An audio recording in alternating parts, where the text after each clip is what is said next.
The Chiefs won an absolute thriller last Thursday over Baltimore, and now with more than a week off, they'll have a chance to keep things going against an old foe in the Cincinnati Bengals. Here's what to know about the game.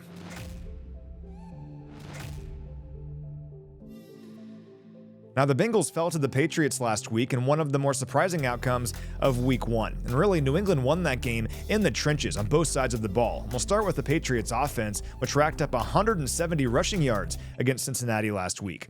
Running back Ramondre Stevenson led the way with 120 rushing yards all by himself, averaging 4.8 yards per carry. And that helped create some long, taxing scoring drives for the Patriots offense against that Bengals defense. They had a 14-play drive that ended in a touchdown and two 12-play drives, each of which ended in a field goal. And those 3 drives alone, they ate up more than 19 minutes of game clock, and as a result, the Bengals only had 8 offensive possessions in that game.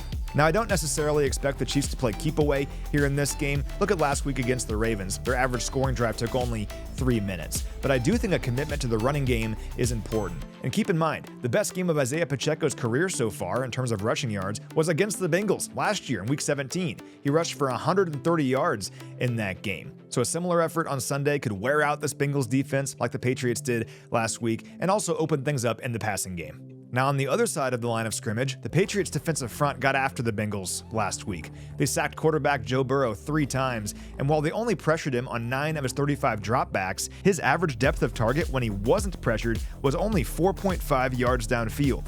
He got rid of the football in just 2.33 seconds on average on those throws, meaning it was all quick stuff underneath. Now, we know the Bengals. They want to open things up downfield. They want to hit those big plays to Jamar Chase and others way down the football field, but they can't do that if the pass rush is consistently causing problems. That was the issue last week against New England, and fortunately for the Chiefs, their pass rush was great last week. George Karlaftis and Chris Jones each had 6 pressures against the Ravens, and quarterback Lamar Jackson was clearly never very comfortable in the pocket. He scrambled 5 times when pressured on Thursday night, and for some context, those were his most scrambles under pressure since Week 5 of the 2021 season. That all helped the Chiefs hold the Ravens to only 20 points last week, marking the 22nd consecutive game in which they held the opposition under 28 total points. That's the longest streak in the NFL for any team since 2009.